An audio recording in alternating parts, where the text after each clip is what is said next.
এই ছবি বাঁকুড়া পুরসভার ৪ নম্বর ওয়ার্ডের বেলগড়িয়া প্রাথমিক বিদ্যালয়ের। সমস্যা দীর্ঘদিনের, অথচ সমাধান নেই। স্কুলের এই অবস্থাতেই চলছে পঠন পাঠন। জল পড়ছে, ছাদ ভেঙে যাচ্ছে, একটা ক্লাস বন্ধ আছে। কেন বন্ধ আছে? জল ঢুকে গেছে। তোমরা তো এখানে বসে আছো, কিন্তু দেওয়াল ভেজা। ভেজা আছে, চারিদিক জলে ভরে আছে।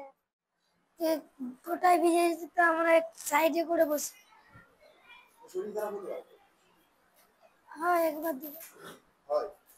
একবার দু আজকে যখন স্কুল খোলা হলো তখন কি দেখলে তোমরা? গোটাই জলে ভর্তি। স্কুলে প্রধান শিক্ষকের দাবি, বিষয়টি একাধিকবার সংশ্লিষ্ট দপ্তরকে জানালেও সমস্যার সমাধান হয়নি। একই দাবি স্থানীয় কাউন্সিলরেরও। বৃষ্টিতে ক্লাস করা মানে কি, আমার ক্লাসের অপ্রতুলতা, ছেলেমেয়েরা আসে এর মধ্যেই আমাকে করতে হয়। ছাদের চাঙড় ছেড়ে পড়ছে, চাঁদ চুইয়ে জল পড়ছে, মেঝেতে জলে পরিপূর্ণ, আপনারা তো দেখতেই পাচ্ছেন ক্যামেরাতে। এই অবস্থাতে আমাদের স্কুল করতে হয়, খুব জরাজীর্ণ অবস্থা। গার্জেনদের অভিযোগ, এই অবস্থায় যদি ছাদের চাঙড় ছেড়ে বাচ্চাদের কোনো ক্ষতি হয়, জীবনহানি ঘটতে পারে। সেই কারণে অনেক বাচ্চা আমার স্কুলে আসতে চাইছে না। এলাকার বাসী এখানে একটা মার্কস পিটিশন দিয়েছেন, সেটা আমি আমার সর্বশিক্ষা মিশনে জমা করেছি এবং আমার পক্ষ থেকে আমি অনেকবার দরখাস্ত করেছি, কিন্তু আর্থিক সাহায্য কোনোভাবেই আমার স্কুলের জন্য আসেনি।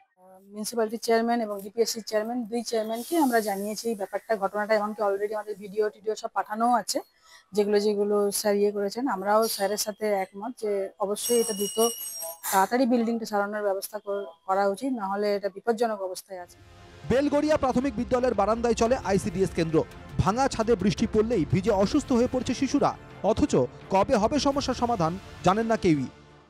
প্রয়োজনীয় ভেটিং প্ল্যান এস্টিমেট পাঠানো হয়েছিল ডিপার্টমেন্টে প্লাস সর্বশিক্ষা মিশনে, কিন্তু এখনো পর্যন্ত কোনো টাকা স্যাংশন হয়নি।